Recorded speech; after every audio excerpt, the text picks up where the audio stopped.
একাধিক দাবিতে তৃণমূল ছাত্র পরিষদের তরফে শিলিগুড়ি কলেজে স্মারকলিপি দেওয়া হলো। লোকসভা ভোটের জন্য প্রায় আড়াই মাস ধরে শিলিগুড়ি কলেজকে অধিগ্রহণ করে ইলেকশন কমিশন। কলেজে বানানো হয়েছিল ডিসিআরসি রুম, যে কারণে সম্পূর্ণভাবে বন্ধ ছিল পঠন পাঠন। তবে চলতি মাসের 10 তারিখ কলেজ খুললেও পঠন পাঠন বন্ধ। কলেজ পড়ুয়াদের মিলছে না সঠিক পরিষেবা। কার্যত বেহাল পরিস্থিতি বর্তমানে শিলিগুড়ি কলেজে, যা নিয়ে ক্ষোভ প্রকাশ করে কলেজ পড়ুয়ারা। বৃহস্পতিবার সেই সংক্রান্ত বিষয়ে একাধিক দাবিতে তুলে শিলিগুড়ি কলেজের অধ্যক্ষ কার্যালয়ের সামনে দীর্ঘক্ষণ বিক্ষোভ দেখায় তৃণমূল ছাত্র পরিষদ। পাশাপাশি হাতে প্লে কার্ড নিয়ে কলেজের বর্তমান পরিস্থিতি তুলে ধরেন তারা। এরপর কলেজের অধ্যক্ষ সুজিত ঘোষের কাছে স্মারকলিপি তুলে দেন। শিলিগুড়ি কলেজের তৃণমূল ছাত্র পরিষদের ইউনিট প্রেসিডেন্ট ওম চক্রবর্তী জানান, 2 মাস ধরে কলেজ বন্ধ। কলেজ খুলেছে 4 দিন হয়েছে, এখনও পর্যন্ত ক্লাস শুরু হয়নি, কারণ ক্লাস সমস্ত ব্রেঞ্চ বাইরে। বয়েজ হোস্টেলের ছাত্ররা 2 মাস ধরে ভাড়া বাড়িতে রয়েছে, তারা এখনও কলেজে ঢুকতে পারেনি। কলেজের মধ্যে নোংরা আবর্জনা ভরে রয়েছে। কলেজের পঠন পাঠন বন্ধ থাকার দারুণ। ইউনিভার্সিটি থেকে নোটিশ এসেছিল ছাত্রছাত্রীদের অনলাইন ক্লাস করানোর জন্য, তবে শিক্ষক শিক্ষিকাদের গাফিলতির কারণে সেই কাজ হয়নি। পাশাপাশি কিছু জিনিস ক্ষতিগ্রস্ত হয়েছে। এই সমস্ত জিনিস রিপেয়ার করে ব্রেঞ্চগুলোকে কলেজের ভেতর ঢোকানোর জন্য ফোনে এবং চিঠি মারফত একাধিকবার ইলেকশন কমিশন, ডিএম এবং এসডিওকে জানানো হয়েছে, তবে তাদের তরফে কোনো রকম সদুত্তর পাওয়া যায়নি। তবে দ্রুত পূর্বাবস্থায় না সরিয়ে দিলে বিপদের মুখে পড়তে হবে আমাদের। ইউনিভার্সিটি থেকে ছাত্রছাত্রীদের পরীক্ষার নোটিশও হয়ে গেছে। মাসের রেন্ট হয়তো কলেজের 1 বছরের গোটা হোস্টেলের রেন্টের সমান হয়। তো 2 বছর ধরে রেন্টে আছে, তারা এখনও হোস্টেলে ঢুকতে পারেনি, কারণ হোস্টেলে বিভিন্ন আবর্জনাতে ভরে আছে। তো এগুলাই যাতে পরিষ্কার করা হয়, তার ব্যাপারে আজকে আমাদের দাবিটা। মূলত আর কী কী বিষয় রয়েছে? এই ইউনিভার্সিটি থেকে নোটিশ হওয়ার পর 2 মাস ধরে বন্ধ ছিল। হ্যাঁ, ইউনিভার্সিটির নোটিশ হয়েছিল, তারপরে 2 মাস বন্ধ ছিল আমাদের কলেজ। সেই 2 মাসের মধ্যে ইউনিভার্সিটি নোটিশ করেছিল যে অনলাইন ক্লাসের কথা। তো আমাদের কলেজ থেকে টিচারদের গাফিলতির কারণে 2 মাসে একটা অনলাইন ক্লাস নেওয়া হয়নি। শেষের দিকে গিয়ে এনভায়রনমেন্টাল এডুকেশন যেটা আছে, এনভায়রনমেন্টাল স্টাডিজ, তার 2 থেকে 3টা ক্লাস হয়েছিল অনলাইনে। তাছাড়া কোনো সাবজেক্টে কোনো ডিপার্টমেন্টে অনলাইন ক্লাস হয়নি আমাদের।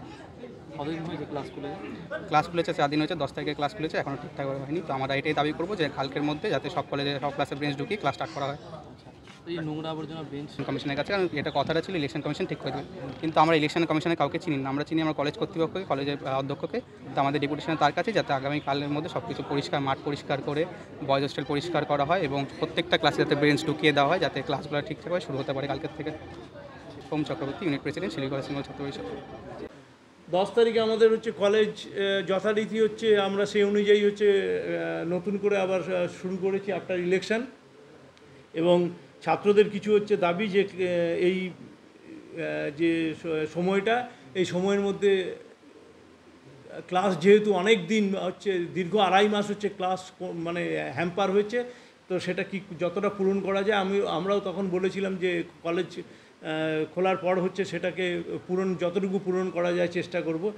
কিন্তু ইলেকশন হয়ে যাওয়ার পরও কিন্তু যেগুলো কলেজের রুম থেকে নানা বেঞ্চ টেঞ্চ যেগুলো বার করেছে এবং যে ড্যামেজ হয়েছে সেগুলো ঠিক রিপেয়ার করে দেওয়ার জন্য এবং বেঞ্চগুলোকে ঢোকানোর জন্য চিঠি দেওয়া হয়েছে। ফোনে একাধিকবার বলেছি আমি। 6 তারিখ থেকে কন্টিনিউয়াস যারা সেই সময় ফেস করেছে, যারা এখানে এসে তদারকি করতো, সেই সকল ব্যক্তিদের কে ফোনের মাধ্যমে জানিয়েছি।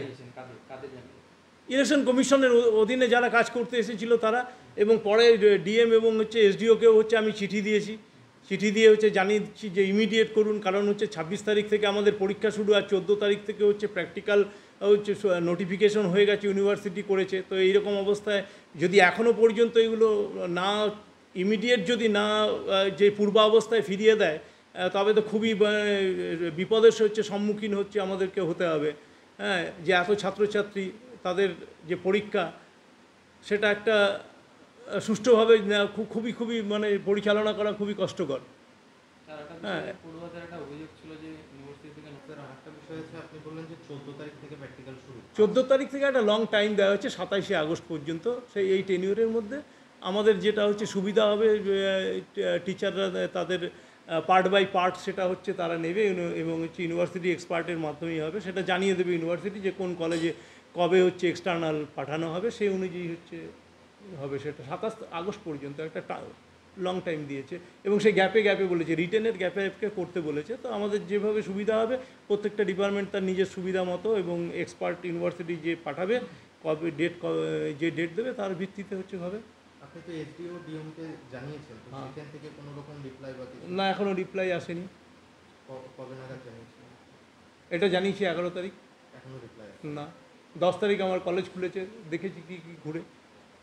হ্যাঁ, আগে থেকে তো রিকুইজিশন 9 তারিখ পর্যন্ত, আর 10 তারিখ হচ্ছে রবিবার ছিল, তখন তো দেওয়া যায় না। যতক্ষণ পর্যন্ত ওদের আন্ডারে থাকে ততক্ষণ পর্যন্ত তো চিঠি দিতে পারি না। My energy. My hair energy.